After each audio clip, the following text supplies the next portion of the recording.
Hey, everybody. Good morning. What's going on? Hope you guys are hanging in there for the middle of the week, getting towards the weekend, looking pumped to doing something else other than sitting at your job and just going, bleh. No, I'm kidding. A lot of us don't sit at our job and just go, bleh. I don't sit at my job and go, bleh, but I still have a job I got to do. Sometimes it is bleh. Sorry. Okay. All right. So have any of you who are the pure listeners, not composers, not arrangers, musicians of any type, and especially those who record their own music, have you played around with either one of these two AI music generating companies? I mean, it's a huge conversation, mostly more so with composers and arrangers for fear of what it would do with the business model of writing music, sterilizing the identity of an artist.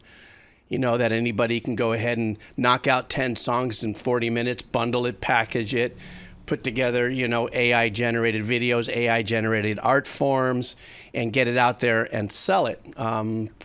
Yeah, I guess that is possible. But my question is, you as the pure listener, the one that actually subscribes to a channel like this, where I sit here and I talk about the dynamics of music to the best of my ability in my own style, and you sit there and you kind of glow with me over these details that these two companies cannot do yet. Here's what I mean by this. Right now, you can prompt it to put a song in that sounds like this and all. You can have fun. There's kind of there's just this kind of fun thing about it where you can write a song for your friend or, whatever the case is, lyrics, and have fun. I did a metalcore, super happy song about how life is so great. And it was pretty mind-numbing, actually, what it generated. But what it can't do are the details that you identify with when you listen to music. Why does that make me move this way? For right now, I can't sit there and go, I want a song to be this long. I want to put in a bridge here, and I want a crescendo of strings that flow into an ostinato or an arpeggiation. And then I want this to do this. These are all the details, the Bob Ross details of music that those of us who are listening to music in this capacity really enjoy, which is a very high amount of people. Now, of course, there are a lot of people in the world that are okay with the music that comes out of these AI generated companies. For right now, it kind of sounds like crap. There's a lot of artifacts, there's a lot of compression and weird things that go on there. But remember Napster and LimeWire.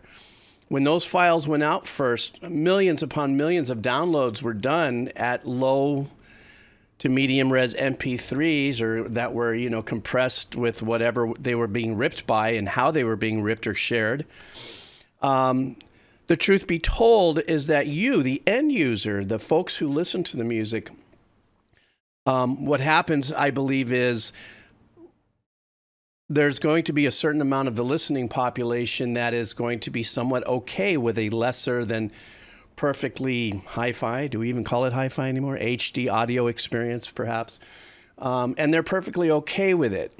That's the degradation of the sound file and what it is that the ear gets used to. And is it okay? I mean, are we listening through it through $10 earbuds that we re-EQ with our cell phone? After thousands of hours have been spent on an album, be it in a recording studio, that's old school analog, or consoles and tape, or digital, or home sessions and stuff, or, home studios. You spend so much time and energy on that, and then all of a sudden that file's being played through a cell phone to some crappy earbuds that it's been re-queued by the user to suit their listening, experience, I think for right now, the novelty of what AI music is more for the consumer to have a little fun with. I think the concern with the composers is warranted, and musicians and stuff, in the sense that what it does, it does lower the bar of entry,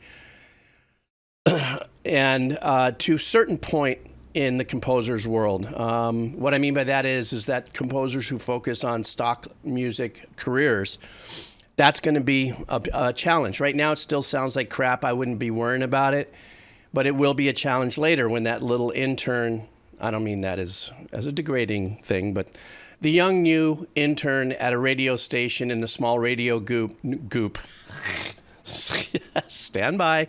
No edits needed. I take a sip of coffee and regain my composure.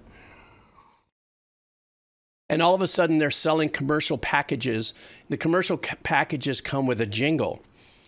Now, the guy who can prompt correctly can write a jingle, put in lyrics, write a sing-sing. That's what we call jingles that are vocals all the way through. The other kind of commercials that are written is called donuts. Sing in the front, close it, sing in the back, leave the middle open for dialogue. That guy can do it. But then that guy before that was just going to stock music, perhaps, and looking for music that way. That whole environment, as an old composer, over 40 some odd years of writing music, especially thousands of tracks into music libraries, I have seen a completely pretty decent sized loss of income with my royalties in the last 20 years because things are changing in the value of music. So what AI is going to do is bring down the value of music in a certain genre of the composer's professional life. But my whole reason for putting this out is really, the truth be told, for the musicians and stuff, the concern really in the conversation is the copyright. The AI goes in and learns, all these songs. Where did it pull from? Where did it not pull from? That's going to be an ongoing challenge for now. But I think you, the pure listener, truly hasn't had the opportunity to chime in a lot of the videos that I see that are mostly industry-oriented, composers talking about the loss of our rights or the loss of our work model and stuff. For right now, have you tried any of these companies and messed around with it? Have you been satisfied with the listening experience? Have you played around and wrote your own stuff? And if you have, is it just a passing novelty because life is much busier for people than to sit there and just try to hammer out AI music for a business model kind of thing? I don't know. I did find one unique thing that could be done with AI's business model, but I come at it as the end user and not the composer. What would I do if I had access to this? How would I be able to use this to my advantage to, make a product? Can I write a piece of something on an AI, on one of these AI things, and then use it as a sound file for a plush, and then you press the plush and a little song comes out? Well, the speaker and that's going to suck, and it's not going to be worried about hi-fi, but can you release a series of plushes and different animals that have the little press button thing, and all the music was done by AI? For right now, that seems like where it is. The future, who knows?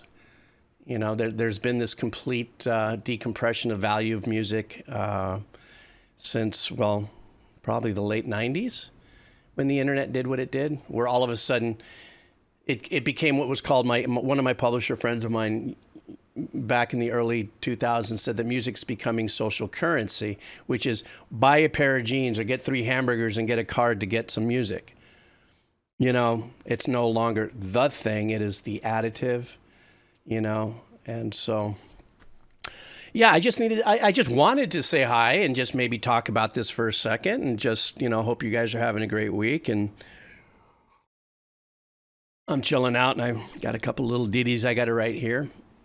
But I just wanted to really put it out to you guys. What are your thoughts as the end listener about the whole AI music conversation and experience? Is it going to change your digestion of music, if you would, or are you, at least here on this channel, just really locked into the higher dynamics of what the music is about, the artist is about, connecting, human-wise with that? Do you think that AI is going to make a detrimental impact on that? I don't know. I can't answer. I'm not the pure listener. I am a composer. Anyhow, you guys have a wonderful rest of your day, evening, morning. Take care of yourself, and I'll see you with some more music here and chill out as we listen to real musicians and songs and, kind of glow in the ooh-ah of it all. All right, guys, take care. All right.